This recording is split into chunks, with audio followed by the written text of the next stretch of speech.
Oh, Florida. Oh, my sweet summer child, Florida.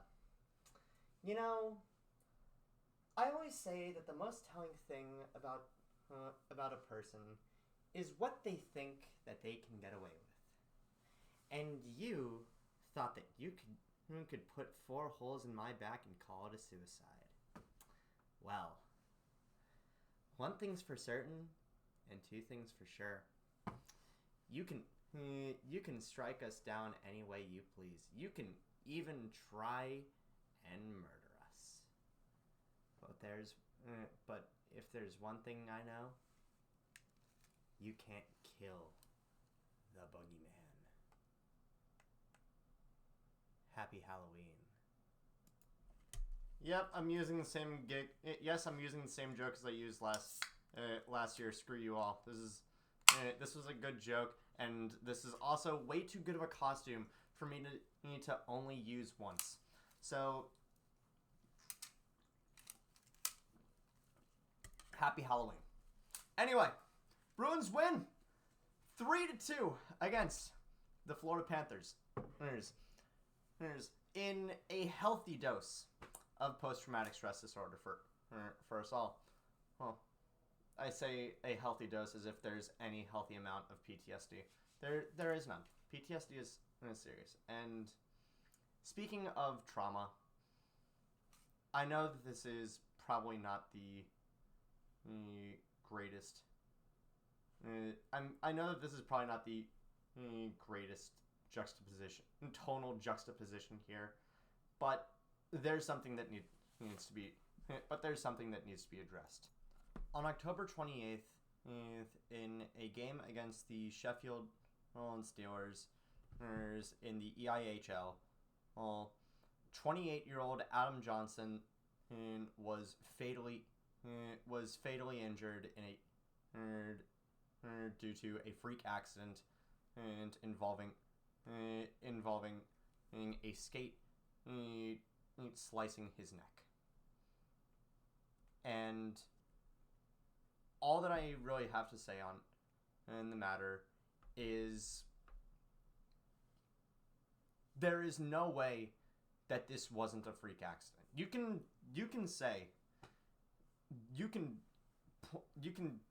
try to drive all the conspiracy that you want that somehow Max had like purposely picked his skate up for this, and like yes, he lost balance, and you can try and spin whatever fucking narrative you want to, but even from testimony, even from firsthand testimony of the people who were mere feet away from this, there were teammates of Adam who have spoken out about this, that what happened was the person who ended up cutting Adam's neck. It's Matt Petgrave.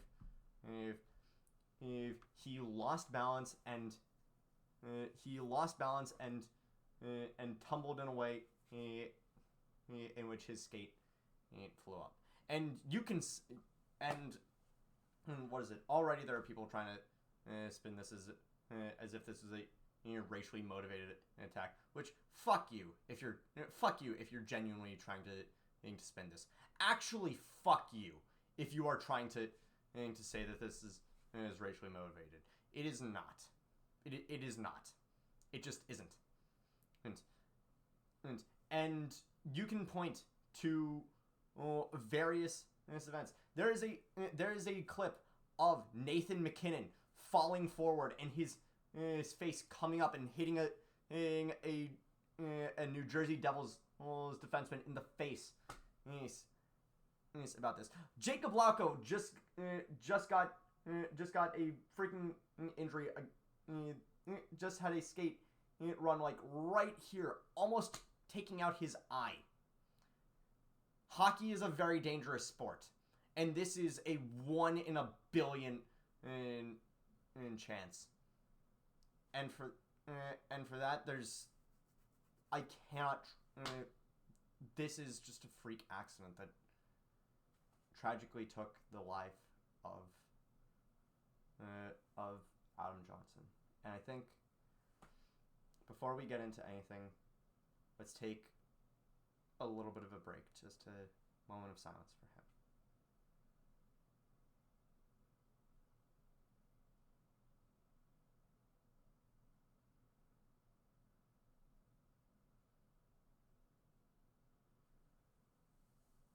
Thank you.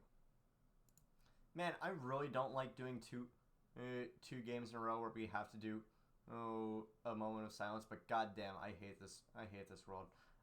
Also, I really hope that me wearing the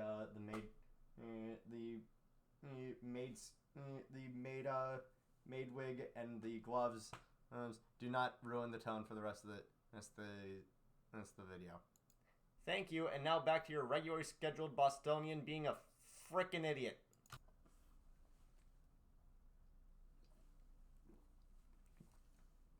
Well, that certainly was a game. Let's talk about it. Oh man, if there were ever a game for, if there were ever an analysis video for turfs to overflow the comments saying that I'll never be a woman, this is it. Anyway, this game, oh man, oh man, this game was entirely in the Florida Panthers' court for the first 20 minutes. And then the Bruins slowly started battling back, and then the Panthers got it again. And we slowly started battling back, and then the Panthers got the biggest call of the night. Slowly started battling back. Okay, so let's actually start with the pregame a little bit. First of all, the Bruins start today with a really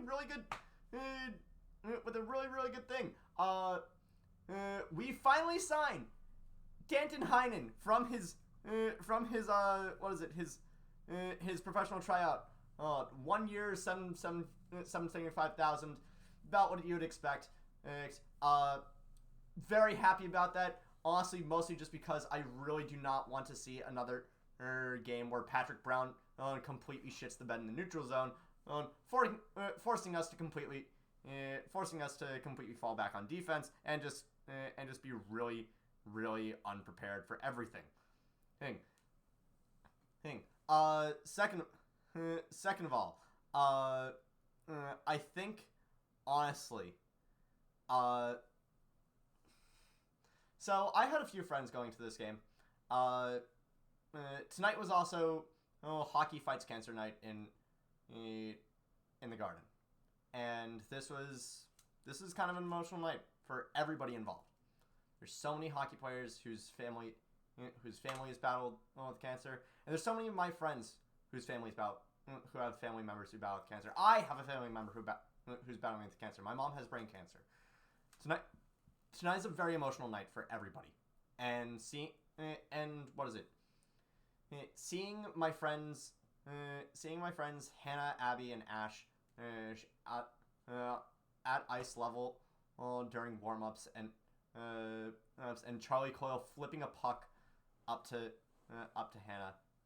Oh my god, it was a thing of beauty, and seeing just the tears of happiness on her face was just incredible. In any case, let's actually get into the game. So yes, this was the Panthers game for the better part of for the entire first period. Bruins come out looking awful. We cannot get any sort of offense going, and it is showing both on the stat sheet and on the scoreboard. Bruins only get 6 shots off compared to the Panthers' 18, and what is it? Sasha Barkov scores a goal, and Sam Reinhart, if I'm not mistaken, also scores a goal. Well, I think it was Sam Reinhart. It was either Sam Reinhart or Sam Bennett. One of the Sams. Either way, Bruins end up in a really bad hole. Really bad hole. Not the least of which being the frustrations partially coming from the fact that Monty decided to break out the blender. Oh man, the line blender. Now, the top line and bottom line are exactly who do you expect. Top line is Marchand, Zacha, Pasternak. Bottom line is Heinen, Beecher, Steen. The middle six, I don't know what Monty is thinking here. The second line is JVR, Coyle, and DeBrusk, and the third line is Frederick, Patra, and Geeky. No. First of all, you do not separate Frederick from Coyle. They are frequently bought together. You do not separate them. You never separate them. Second of all, Patra with Geeky makes sense, but I feel like Patra's skill set also kind of gets brought out with JVR. I think that JVR has been a really good line mate for him, and I think separating them is kind of frustrating. So I don't understand why Monty did this. I do not understand why Monty did this. It also doesn't help that we play the majority of this game with 5 defensemen. Why? Because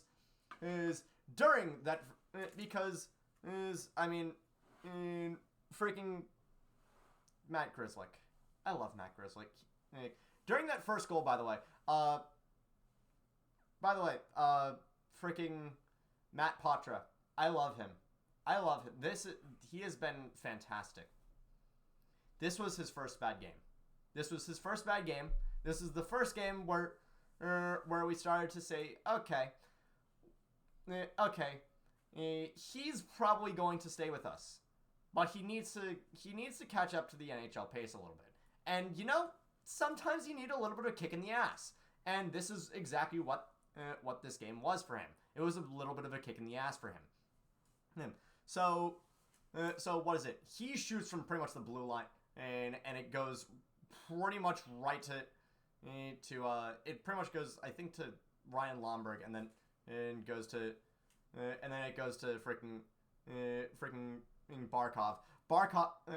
I think it's Barkov and Reinhart on the 2-on-1 and against Grzelcyk. And Grzelcyk cuts off the pass, leaving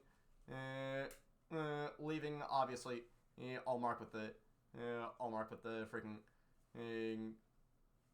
shot. And I love Ullmark. Part of me feels like you gotta have that, but at the same time, everybody on offense overcommitted there. So it's basically just Grzelcyk and Ullmark versus the world, and of course they lose. There's that one, and that is how we end up in and that's part of how we end up in a 2-0 hole to start the first. I actually forget how Grzelcyk leaves this game. I forget what his injury was, and the NHL is not very fun when it comes to disclosing injuries. They like to say upper body injury, and that's exactly what they said here. It was an upper body injury. Just tell me what it is. Just tell me what the freaking injury is. And oh my god, it was frustrating. And then the second period starts, and it gets even more frustrating because the Bruins end up on the penalty kill from a completely bullshit penalty. Charlie Coyle goes for goalie interference. If you saw what this penalty was, that's not goalie interference. That is Josh Mahura pushing. That is basically Josh Mahura pushing. Actually, no, it wasn't in Coyle. It was Geeky. It is basically Josh Mahura pushing Morgan Geeky into Sergei Bobrovsky's leg. If Nazem Kadri did not get called for goalie interference against Jordan Binnington when Callie Rosen pushed him into Jordan Binnington, this should not be goaltender interference. I don't know what the hell Kelly Sutherland was smoking when this was happening. And man, that was annoying. That was so annoying. And so the Bruins end up on the penalty kill. Well, and to their credit, they don't let anything in. And I think a little bit later, or it was either a little bit later or a little bit before. Actually, I forget honestly. Actually, it was a little bit before. On a little bit of a rush, Jake DeBrusk. He has been a little. Jake the Snake has been a little bit snake bitten this season. He hasn't gotten a goal so far, but he's been contributing, and nothing exemplifies that more than this first goal from the Bruins. And he's drawing the attention of the defense, and the defense is respecting him. They are focusing him, and they just leave Marchand at the right at the top of the slot, wide open for DeBrusk for Jake to put it right on Marchand's stick, and it just trickles through. It just trickles through right past Bobrovsky. He's lunging back to try and grab it. It's not in time. The Bruins score on that one, and it's a good one. It's a fun. It's always fun when it just like trickles through like that. It sounds disgusting. A little, and then we get to the third period. Oh boy, the third period. And the Bruins are starting to pick it up. Are starting to pick up the pace. Florida has not lost very much gas, but it's sort of like obvious that the Bruins are getting back into it. And Charlie McAvoy, oh man, Charlie McAvoy with a beautiful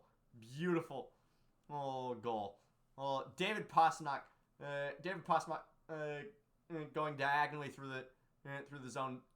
Forechecks it up to McAvoy a little bit, who's in the slot. McAvoy's in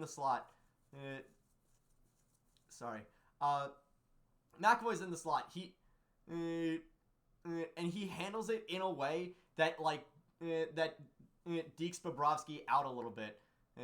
Bobrovsky ends up overcommitting, and McAvoy just chips it up over, and that is the tying goal. And then McAvoy just decides to just completely piss it all away. Oh my god. Ugh. Presumably because in the spirit of Halloween, and Chucky decides to say "Heidi ho, bitch" to Oliver Ekman-Larsson, and delivering a drive-by shoulder check right to OEL's face. And I may have joked about that, but that is a bad hit. Objectively, it is a terrible hit. And I love Charlie McAvoy. He is probably my favorite player on the Bruins right now. I hope he gets suspended for that. I really hope that he gets suspended for that, because he needs to get suspended for that. And this isn't the first time that McAvoy. This wouldn't be the first time that McAvoy gets suspended for something like this. Back in 2019, he was suspended for one game on an illegal check to the head against the Blue Jackets against Josh Anderson. And same thing should apply here. After what just happened to Adam Johnson, and this league needs to take a firm stance on safety, and that starts with enforcing shit like this. And OEL is just he is turned around. He hits the ice like a sack of bricks, and he is not moving for a little bit. It's not as scary as the Aaron Rome hit on Nathan Horton, but it's still scary. It's still, oh my god, that happened. And McAvoy understandably gets ejected from the game, probably with a fine, most likely also with a suspension. And I would not be surprised with the suspension. But now we have to play the rest of the game with 4 defensemen, and on top of that, we have to kill a 5-minute major. a 5-minute major penalty with 4 defensemen.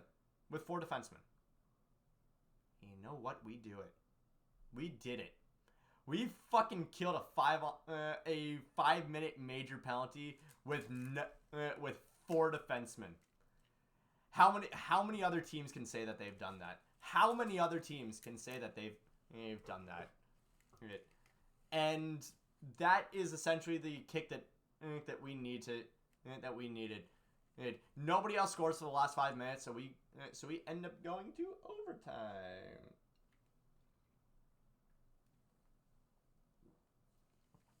In overtime, the Bruins play pretty aggressively to start. Patra, I feel Patra is pretty damn good in overtime.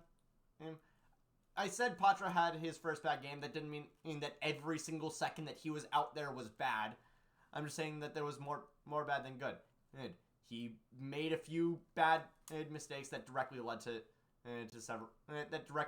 both goals. Whether it was shooting when he should have kept the puck, or on the second goal, passing the puck instead of keeping it and allowing Sasha Barkov to just completely hand rip him like he's the forceful sentry. Anyway, we end up Bruins play pretty aggressively to start the OT.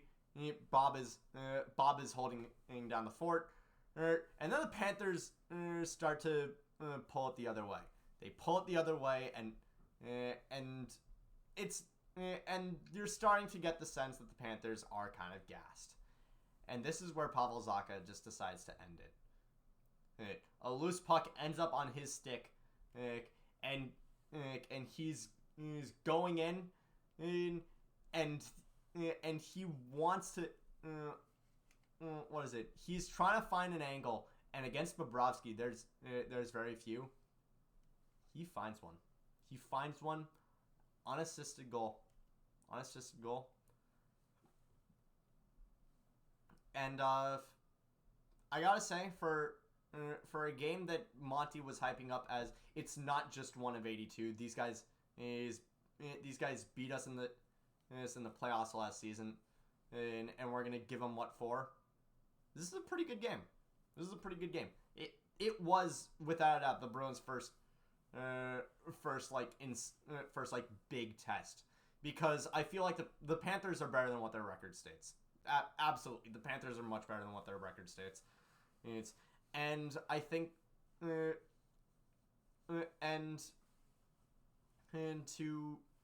and they absolutely gave the Bruins a run for their money. Like I said, this was the first instance where I said Patra needs to get a little bit more accustomed to the speed of the NHL. And hey, we still have a whole hell of a lot of games to play left. And you know what? We're 8-0-1. We are 8-0-1. I am trying not to get hyped. I am trying so hard not to get hyped, because I still have PTSD from last season. I know how hard it is when they have your heart in your hand. Then they have their heart. When they have your heart in their hands, so tender, and then they just crush it. And I'm trying not to get my heart crushed. But screw it, where's the fun in that? The Bruins are gonna freaking win it all this season! Let's go, baby! Thank you all so much for tuning in. I will see you guys on Thursday, I think. Go Bees!